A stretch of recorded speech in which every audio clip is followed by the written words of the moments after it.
This passage is adapted from a speech delivered in 1905 by Lucy Eltine Gonzalez Parsons, The Principles of Anarchism. Parsons was a political activist. I think I cannot open my address more appropriately than by stating my experience in my long connection with the reform movement. It was during the Great Railroad Strike of 1877 that I first became interested in what is known as the labor question. So, the labor question is the question of how to preserve the rights of the worker in an industrial society. I then thought, as many thousands of earnest, sincere people think, that the aggregate power operating in human society, known as government, could be made an instrument in the hands of the oppressed to alleviate their sufferings. But a closer study of the origin, history, and tendency of governments convinced me that this was a mistake. I came to understand how organized governments use their concentrated power to retard progress by their ever ready means of silencing the voice of discontent if raised in vigorous protest against the machinations of the scheming few who always did, always will, and always must rule in the councils of nations, where majority rule is recognized as the only means of adjusting the affairs of the people. I came to understand that such concentrated power can be always wielded in the interest of the few and at the expense of the many. Government, in its last analysis, is this power reduced to a science. Governments never lead, they follow progress. When the prison, stake, or scaffold can no longer silence the voice of the protesting minority, progress moves on a step, but not until then. I will state this contention in another way. I learned by close study that it made no difference what fair promises a political party out of power might make to the people in order to secure their confidence when once securely established in control of the affairs of the society. That they were, after all, but human with all the human attributes of the politician. Among these are first to remain in power at all hazards, if not individually, then those holding essentially the same views as the administration must be kept in control. Second, in order to keep in power, it is necessary to build up a powerful machine, one strong enough to crush all opposition and silence all vigorous murmurs of discontent, or the party machine might be smashed and the party thereby lose control. When I came to realize the faults, failings, shortcomings, aspirations, and ambitions of fallible man, I concluded that it would not be the safest nor best policy for society as a whole to entrust the management of its affairs with their manifold deviations and ramifications in the hands of finite man, to be managed by the party that happened to come into power and therefore was the majority party. Nor did it then, nor does it now make one particle of difference to me what a party out of power may promise. It does not tend to allay my fears of what a party, when entrenched and securely seated in power, might do to crush opposition and silence the voice of the minority and thus retard the onward step of progress. My mind is appalled at the thought of a political party having control of all the details that go to make up the sum total of our lives. Think of it for an instant that the party in power shall have all authority to dictate the kinds of books that shall be used in our schools and universities, government officials editing, printing, and circulating our literature, histories, magazines, and press, to say nothing of the 1,001 activities of life that people engage in a civilized society. To my mind, the struggle for liberty is too great, and the few steps we have gained have been won at too great a sacrifice for the great mass of the people of this 20th century to consent to turn over to any political party the management of our social and industrial affairs. For all who are at all familiar with history know that men will abuse power when they possess it. For these and other reasons, I, after careful study and not through sentiment, turned from a sincere, earnest political socialist, one who espouses the belief that the production and distribution of goods should be controlled by the government, to the non-political phase of socialism, anarchism, a belief that opposes any form of authority in society, because in its philosophy, I believe I can find the proper conditions for the fullest development of the individual units in society, which can never be the case under government restrictions. In the passage, Parsons mainly presents herself as someone who is rational in her analysis of political history, resentful over a recent turn of political events, conflicted about the future role of political parties, sympathetic to more than one political perspective. So, if you look at this part, right, for these and other reasons, I, after careful study and not through sentiment, turned from a sincere, earnest political socialist to an anarchist. So, this seems to be the best evidence for how she's rational in her analysis. So, I like A. I don't think she's resentful. That comes across as too strong a word. So, I don't like B. And she's not conflicted either. She is very clear that political parties are not to be trusted. And I think she is sympathetic. Yes, she's sympathetic to other ideas, but in the passage, she's very clearly speaking for anarchism. So I think A is a better answer than D, because she categorically states that I'm coming to this position not emotionally, but rationally. A primary purpose of Parsons' speech is to discuss a political philosophy that is starting to lose favor, outline a new approach to meeting the needs of oppressed groups, provide a rationale for adopting a different ideology, bring to light inconsistencies within the current political system. Okay, so if you go back and break down the passage, she basically, her main purpose is to show why organized government is not the best form of political organization for oppressed groups, right? She presents many examples. I learned by close study that it made no difference what fair promises a political party might make to the people in order to secure their confidence, because once it comes to power, those promises are forgotten. So I like option A because, yes, this is a political philosophy that is starting to lose favor with her, right? Not in general. We don't know if it's starting to lose favor in general. Okay. Outline a new approach. I wouldn't say this is the primary purpose, because she does talk about anarchism towards the end, but I don't know if that's the primary purpose of her speech. She provides a rationale for adopting a different ideology. I like this because she presents the reasons why she's moving away from a belief in socialism to anarchism, and inconsistencies within the current political system. I don't think she talks about inconsistencies. She talks about rather the weaknesses, right? The problems of the current political system. So I think I'm not really liking A and B here, but I'm a little stuck between C and D. Okay, let's.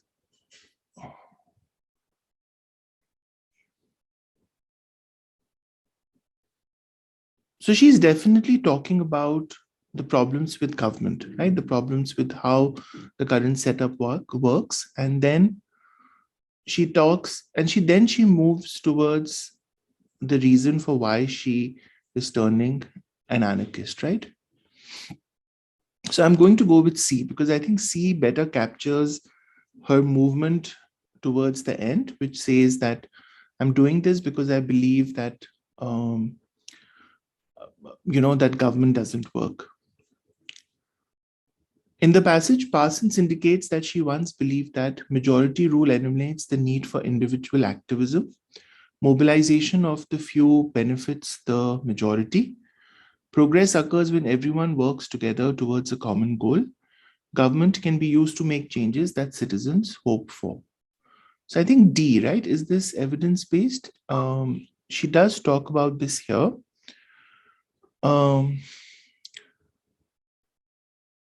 I then thought, as many thousands of earnest, sincere people think, that the aggregate power operating in human society could be made an instrument in the hands of the oppressed to alleviate their sufferings.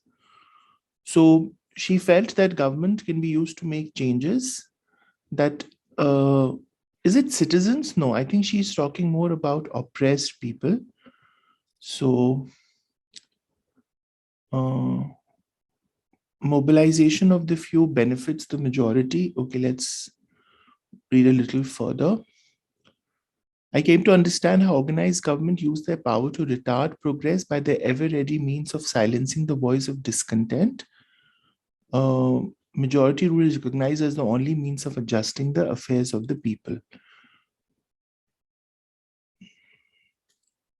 I still think that, yeah, I still think D would be a good answer, because we're talking about what she once believed, right? And I know that Citizens Hope For does not really communicate the idea of what the oppressed masses want, but I like D. Um, I don't think she says that majority rule eliminates the need for individual activism. She doesn't say that. Um, Again, this is not clearly stating her purpose. In fact, she's rather saying that she believed that government rule can benefit oppressed classes, and everyone working towards a common goal is not. That's something she brings up. So I'll go with D. It can reasonably be inferred from the passage that Parsons thinks positive social change will take place only when masses of people are well versed in political history. Political parties become committed to reform. Fewer political parties are competing for people's votes. Vocal individuals compel governments to address their concerns. Okay, let's use the line numbers here.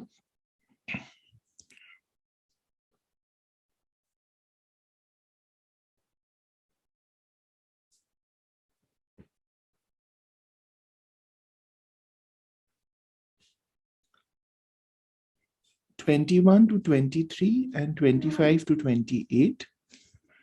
21 to 23 and 25 to 28. And then we have 29, 35, 70, 75. 29 to 35 and 70 to 75. Okay. So we are looking for evidence for how positive social change will take place. I came to understand that such concentrated power can always be wielded in the interests of the few. When the prison, stake, or scaffold can no longer silence the voice of the protesting minority, progress moves on a step, but not until then. Okay, when it can no longer silence the voice of the protesting minority, so that seems to be, pointing to the right answer. I will state the contention another way. I learned that it made no difference what promises a political party made. To my mind, if the struggle for liberty is too great, we should not turn over to any political party the management of our industrial affairs. Okay, so I like B because this is talking about when that masses of people, no, not about being well versed in political history, political parties being committed to reform. Yeah, vocal individuals compel government to address their concerns, because that's what option B is saying. As used in line 31, fair most nearly means that it made no difference what fair promises a political party makes to the people in order to secure their confidence. So what appealing promises, right? Fair promises would here mean what promises they make to get the votes of people, right? So those are promises that appeal. Uh, yeah, those promises are not in fact honest because they don't fulfill those promises. And pure and adequate also don't fit the context. Which argument does Parsons use to support her claim about the extent to which political parties can be trusted by voters? They are inherently corrupt because human nature is too easily corrupted by power. They often consolidate their power by making deals with opposing parties. They always sacrifice their own ideals for pragmatic reasons.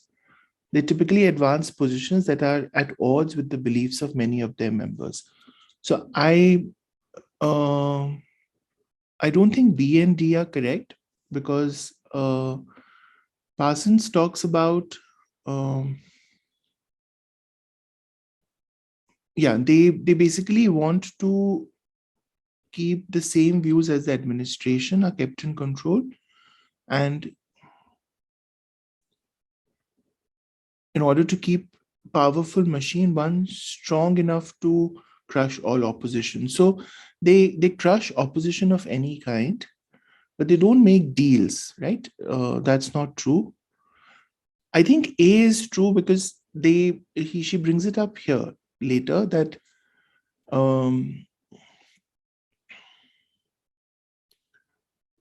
that men will abuse power when they possess it, right? So this idea of inherent uh, lack of faith um is what A is saying. So I go with A then. Based on the passage, Parsons would most likely predict that a political system that includes competing parties will consistently lead to the suppression of views deemed unfavorable, fracture into an increasing number of warring parties, impede economic growth and hinder progress, foster the development of an overly scientific approach to politics. So I think, she's indicating she's leaning towards AI. Let's work with the options 23, 24. 23, 24. Okay, let me change the color here.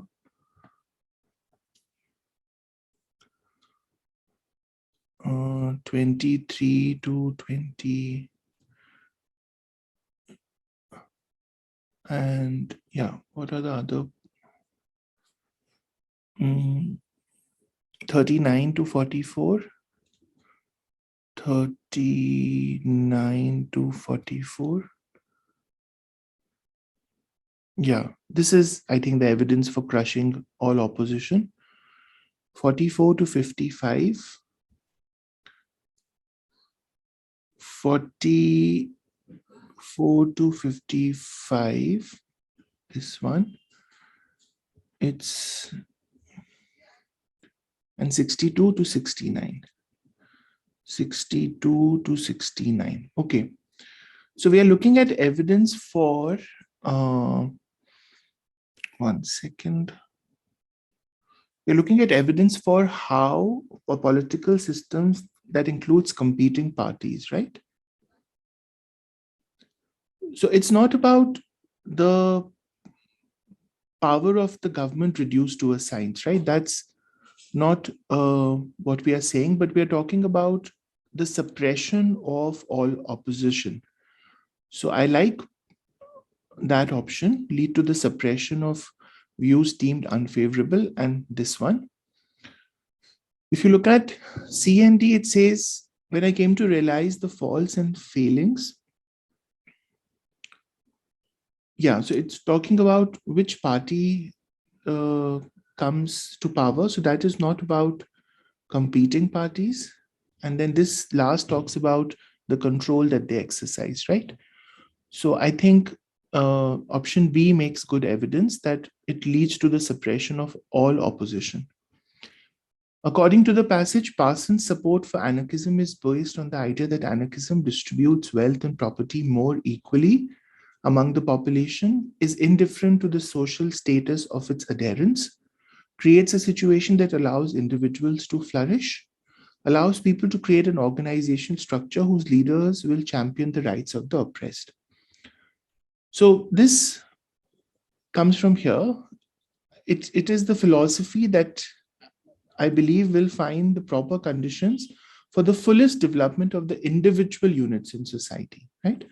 So the idea that it creates a situation that allows individuals to flourish, right? She doesn't talk about the social status or the distribution of wealth and property or an organizational structure. As used in line 81, proper most nearly means the proper conditions, right? The ideal conditions. So suitable conditions, right? The proper conditions for the individual to flourish. Not conventional, that doesn't fit the context. Decent or ordinary. Okay, let's grade this starting from 31.